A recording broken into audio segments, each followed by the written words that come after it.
What can I say except no thank you?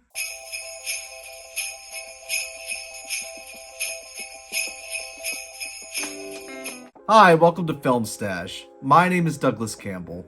We're getting into December now, which means the lights are up, the snow's falling on the ground, it's time to light the tree. We're getting into the slew of December movies, which means there'll be some Christmas movies in there, some broader theatrical releases. To kick things off, we're gonna go with Moana 2.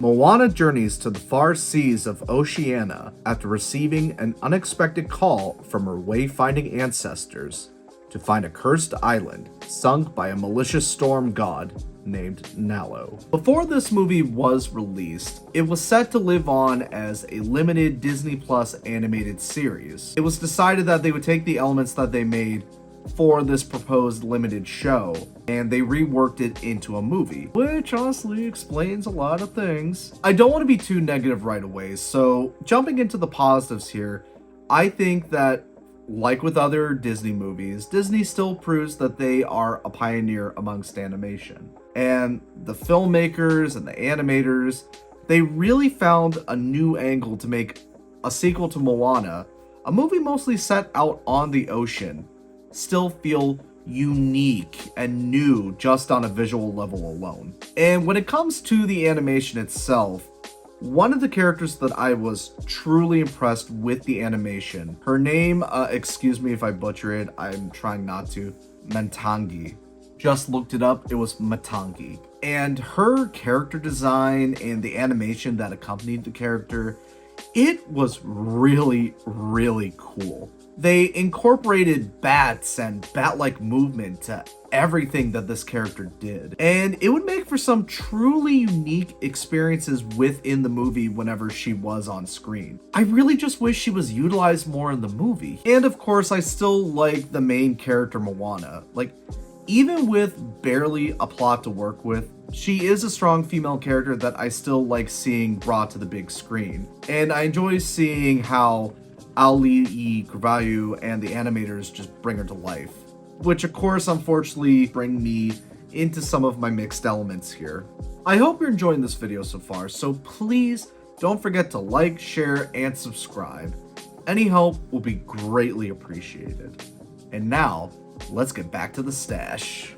The supporting characters, like, they're alright, but there are just way too many on this adventure. With the first movie, you just had Moana, Maui, and a chicken. And even then, like, Hey Hey was pushing it. But now, on top of that, you also have Pal the Pig and Akakamora Coconut Warrior. And they're cute, but like they're only there just to sell toys. And then on top of that, you have other islanders that are joining Moana on this adventure, which isn't a bad idea. And I even like the supporting characters of Moni, Lodo, and Keel. But the problem is, things are starting to get way too crowded when you have these three supporting characters and all these cutesy side characters. Taking the traits of Lodo and Moni and just combine their traits into a single character that would have been fun and unique.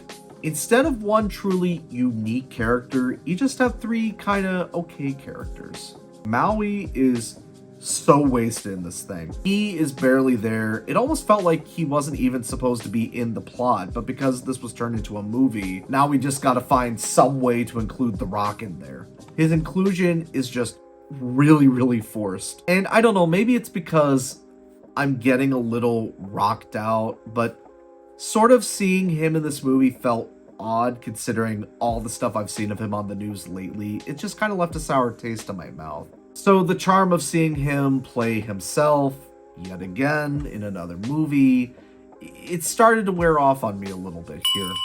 Oh, do you know what that means? That means it's time for Intermission. Come on!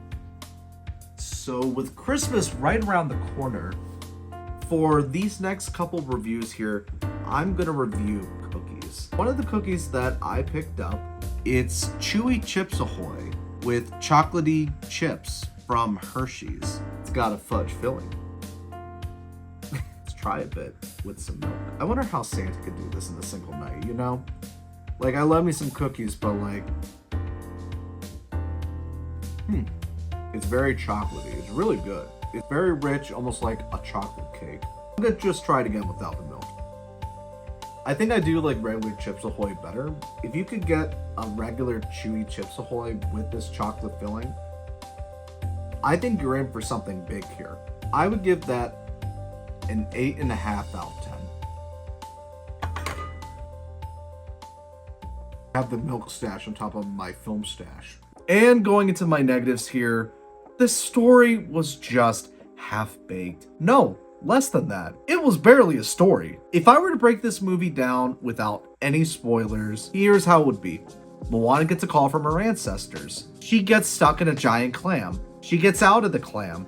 She goes into some weird water. They touch grass. The movie's done. I mean, yeah, I oversimplified it, but the plot of breaking the curse of Nalo, it felt like almost an afterthought despite it being the catalyst for the adventure in the first place. And don't get me wrong, like, the storm clouds of Nalo look cool, but like, you don't really get to know him that much, which, if you look at the first movie of Moana, the main focus is on the character of Moana and her dynamic with Maui. With this really simple adventure, it kind of worked not knowing what the conflict completely was. But here, because there's too many characters that you aren't really as invested in, and then you have a villain that's just feels kind of like an afterthought, things just aren't clicking this time around. So it seems that they are using this movie as a stepping stone for a way more interesting Moana 3, where Nalo will be the antagonist in a personified form, like similar to Maui. That could be interesting. You had this movie here that just felt like such nothing, so bland. I think on rewatches, people will probably just skip this one and just go right to the way more interesting third one. Kinda needed this movie to be interesting too. You had an interesting villain that you could have made be the focus. With how aimless the plot kind of was, I don't even know how you would have made her work either. But you know what? This is a musical. Even if the plot kinda sucks, I can forgive it if at least the music is good. The last time around, you had Lin-Manuel Miranda. And, oh, what's that? Oh, he's not doing the music this time? Oh dear. I know that Lin-Manuel Miranda, especially with Disney, kind of got overexposed since Hamilton. You gotta admit, with the first Moana, he had some bangers. But with Lin-Manuel Miranda out of the picture this time around, the music in this was just so unmemorable. I can't even really remember any of the songs in this one, except for the reprise of the opening song from the first Moana. You know what? No, I stand corrected. There were two songs that were almost memorable. Almost memorable. Matangi, the Batwoman song, like, it was okay, but it was really carried by the awesome animation. And The Rock's Can I Get a Chee Who? Chee what? At times it felt like the rap song he released a couple of years ago, like he lifted some elements from that. But all in all, it was just a pale imitation of You're Welcome. And so without even interesting music, it's like, what was this movie?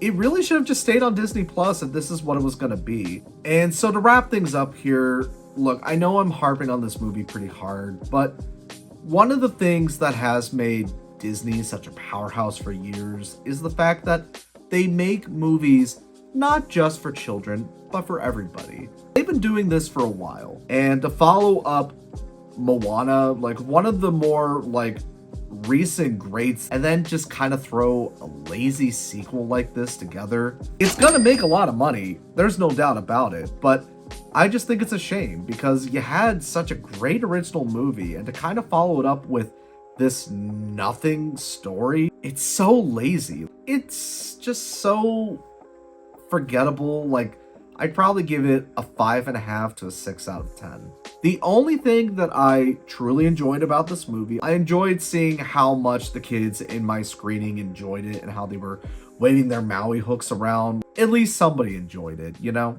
Well, that's all the time we have for today here on Film Stash.